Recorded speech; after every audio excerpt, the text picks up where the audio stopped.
بسم الله الرحمن الرحيم الحمد لله رب العالمين والصلاة والسلام على سيد المرسلين وعلى آله وأصحابه أجمعين.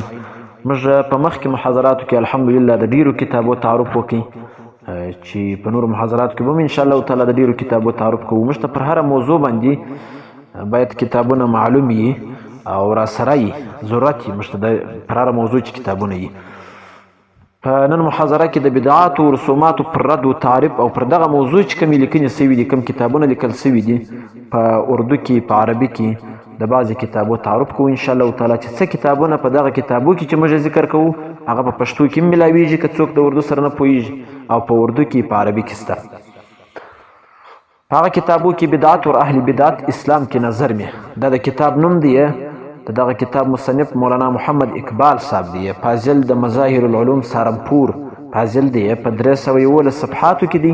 د کتاب بعضې مضامین دا دي چې په دغه کتاب کې د بدعت حسنه سیئه شرعیه تعریف کوي، او بیا بدعت یا بدعات د صحابه کرامو په نظر کې، د تابعینو په نظر کې، د مجتهدینو په نظر کې، د اولیاء کرامو په نظر کې څه حیثیت، څه حکم دی، او په لمانځه کې بدعات، پر قبرونو باندې بدعات، یا په نورو شیانو کې چې کوم بدعات، دا ټوله مضامین با حواله ذکر کوي. دوم نمبر کتاب د اتقان الصنعه، دا د شیخ عبدالله ابن محمد صدیق الغماری رحمه الله چې په د ډیرو کتابو مصنف دی، او دغه رساله په عربي کې په 152 صفحاتو کې ده. د بدعات اقسام ذکر کوي چې اقسام خمسه، او بیا بدعات پر دوه قسمه باندې تقسیموي، بدعات په اصولو کې، بدعات په فروعو کې، د هر یو حکم، او بیا بعضې تطبیقي صورتونه د بدعات ذکر کوي. دا ښه کتاب دی، په عربي کې دی. دریم نمبر هم په عربي کې کتاب دی مفهوم البدعت، دا د دکتور عبدالاله ابن حسین الحرپج کتاب دی، په 447 صفحاتو کې دی. د کتاب بعضې مضامین دا دي چې د بدعت لغوي و شرعي تعریف، او بیا 14 هغه افعال، هغه کارونه ذکر کوي چې هغه عبادت بلل کیږي یا ښه بلل کیږي، او هغه ته بعضې علما بدعت وایي، حسنه یا سیئه، بیا دغه وضاحت کوي. د کتاب په اخرنیو صفحاتو کې بیا 90 هغه افعال چې پر بدعاتو نه بدعت یې مصنف د عصر د علماو اقوال را نقل کوي. دا کتاب دی. البته په دغه کتاب کې بعضې حوالجات د ابن عثیمین رحمه الله، ابن باز رحمه الله، د فتاوا او کتابو سره مصنف را نقل کوي، نو په کار دا ده چې دغه کتاب سره نور کتابونه مطالعه شي. څلورم نمبر کتاب دی البدعة الاضافیه، دا کتاب د دکتور سیف ابن علي العصري کتاب دی، په 508 صفحاتو کې دی. د کتاب بعضې مضامین دا دي چې د سنت و بدعت تعریف په دا کتاب کې کوي، او د بدعت د ایجاد تاریخ ذکر کوي چې بدعت د کومه وخت سره شروع دي، او پر بعضې کتابو باندې مصنف نقد کوي، رد ورباندې کوي.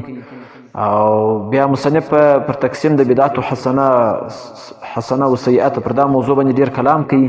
احکام د بدعت مبتدع متعلق ذکر کوي، بعضې قواعد ذکر کوي په موضوع د بدعت کې، او بدعات په عقایدو کې، په عباداتو کې، په عاداتو کې پر دا موضوع باندې کلام کوي. دا ښه کتاب دی، په عربي کې دی.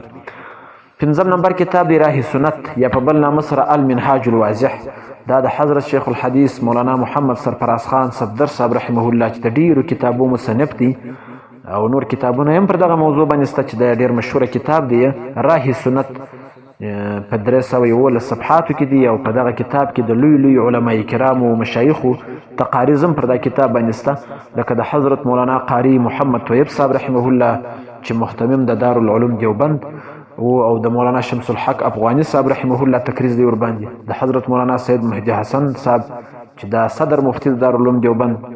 دا کتاب و نور تفصیل و تعارف ته ضرورت نه لري، د حضرت مولانا سرفراز خان صفدر صاحب رحمه الله تصنیف دی راه سنت.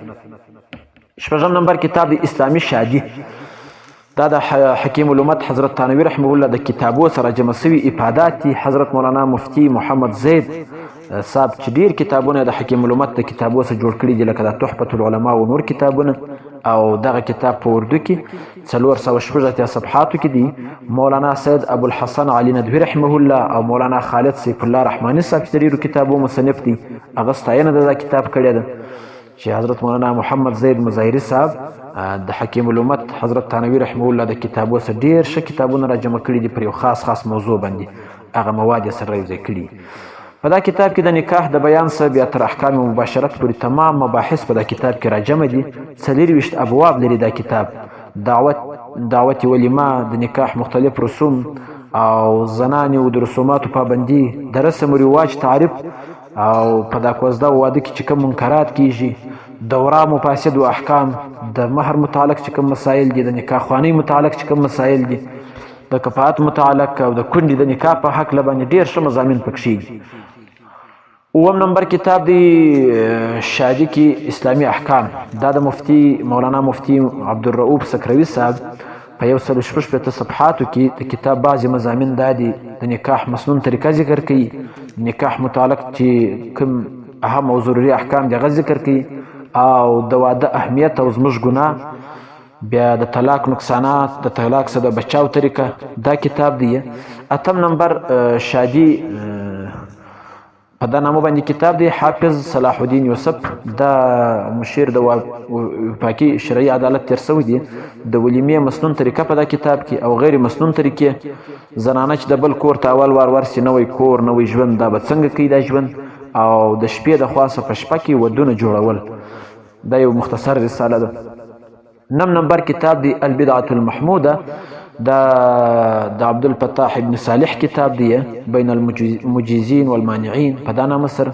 10 نمبر کتاب دی احسن الکلام فيما يتعلق بالسنة والبدعة من الاحکام، د شیخ محمد بخیت یا بخیت الحنفي رحمه الله، چې په 1454 هجري کې مصنف وفات شوی دی. تحقیق و تعلیق هم پر دا کتاب شوی دی، او د ډیرو کتابو مصنف دی. دغه مصنف نور ډیر کتابونه لیکلي دي.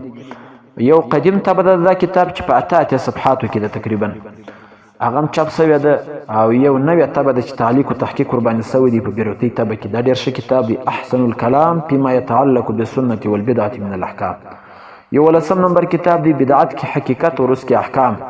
دام افادات د حکیم الامت حضرت تھانوی رحمه الله د کتابو سره راجمع شوي دي چې مولانا محمد اقبال قریشي صاحب راجمع کړي دي.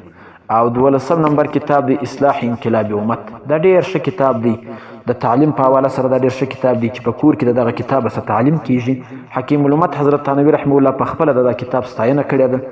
حضرت تھانوی رحمه الله یې مصنف دی د کتاب، په 570 صفحاتو کې دی، او د قرآن مجید متعلق، د نبی کریم صلی الله علیه وسلم د حقوق متعلق، د لمانځه، د روژې، د حج، د قربانی، د کفاره، د نظر، د نفلي صدقې، د میت متعلق، د سفر متعلق، د ښځو د تعلیم متعلق، د استادو د شاګرد متعلق چې کومې کمزوریانې او کوتاهیانې دي هغه ټول، او بیا د هغوی د اصلاح طریقه، فضایل او مسایل ورسره ذکر کوي. دا کتاب پر 2 حصې باندې دی. بیا په 2مه حصه کې بیا د نکاح متعلق تمام ضروري مسایل، احکام، او چې کومې کوتاهیانې او کمزوریانې دي تر نفقې او تر طلاق تر مسایلو پورې دا ټوله ذکر کوي. د دوهم واده حقوق او مسایل دام په دا کتاب کې ستا. اصلاح انقلاب امت د حکیم الامت حضرت تھانوی رحمه الله. 14 نمبر کتاب دی مسائل شرک و بدعت.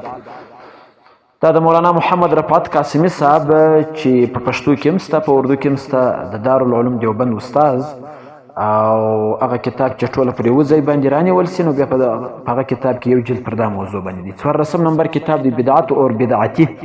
دا د حافظ مومن خان عثماني کتاب دی چې د حضرت مولانا محمد سرفراز خان صفدر صاحب رحمه الله شاګرد دی، او په 452 صفحاتو کې دی. د بدعت لغوي او شرعي تحقیق، بیا د سنت اهمیت، د بدعت وبال، د سلف صالحینو ډیر اقوال په دا کتاب کې ذکر کوي. پر بعضی نوي بدعاتو باندې کلام کوي، او بیا پر هغه باندې د علماو د مشایخو آرا نقل کوي، فتوا ور باندې را نقل کوي. اسباب د بدعات هم ذکر کوي چې په څه وجه د بدعات شروع شوي دي یا شروع کیږي. دا ښه کتاب دی. 15 نمبر فقه البدعات.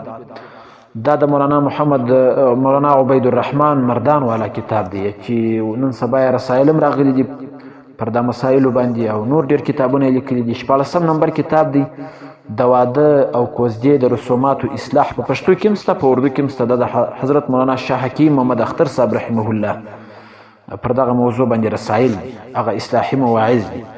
حضرت مولانا شاه حکیم محمد اختر صاحب رحمه الله چې د ډیرو کسانو، علماو، مفتیانو، حضراتو شیخ و مرشد و پیر. 15 نمبر کتاب د اسلامی شادي. دا هم افادات د حکیم الامت حضرت تھانوی رحمه الله د کتابو سره راجمع شوي دي چې مولانا مفتی محمد زید صاحب چې ډیر کتابونه د حکیم الامت رحمه الله د کتابو سره یوځای کړي وو پر یو خاص موضوع باندې هغه افادات یې جمع کړي دي. اتلسم نمبر کتاب دی چې دا بنیادی او ډیر ښه کتاب دی، الاعتصام للشاطبي. دا د علامه ابي اسحاق ابراهیم ابن موسی ابن محمد الشاطبي رحمه الله چې په 990 هجري کې وفات شوی دی او پر دا کتاب باندې تحقیق شوی دی په 2 جلدونو کې. دا کتاب په عربي کې دی. زموږ اکثره کتابونه و دغه کتاب الاعتصام للشاطبي ته حواله ورکوي. 19 نمبر کتاب دی مجالس الابرار و مسالک الاخيار.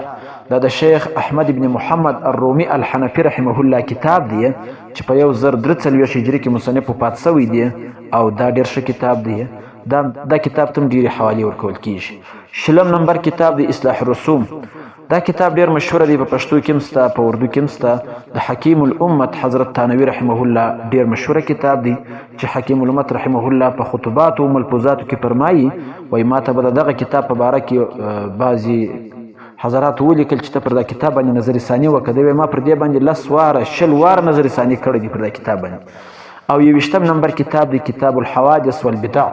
دا د امام ابو بکر محمد ابن الولید الترتوشي رحمه الله کتاب دی چې په 1520 هجري کې وفات شوی دی. دا قدیم کتاب دی ډیر.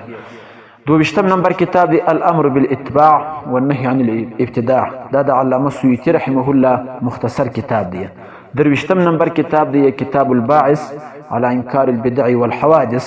دا د علامه ابي شامه الشافعي رحمه الله قدیم کتاب دی چې په 615 هجري کې وفات شوی دی او پر دا کتاب باندې تحقیق او تعلیق کار شوی دی. تقریبا دا 23 کتابونه موږ ذکر کو، اگر چې پر دا موضوع باندې نور لیکنې هم شوي دي په اردو کې یا په عربي کې، خو دغه کتابونه تقریبا کافي دي. دا ډیر څه دي په دا کتابو کې چې دغه کتابونه په دا کتابو کې بیا خاص کر د عربي کتابونه او د حکیم الامت حضرت تانوی رحمه الله، حضرت مولانا سرفراز خان صفدر صاحب رحمه الله کتابونه پیدا سي ان شاء الله تعالی. د ډیرو کتابو څخه کفایت کوي او دا موضوع یې پر چړلې ده په هر لحاظ.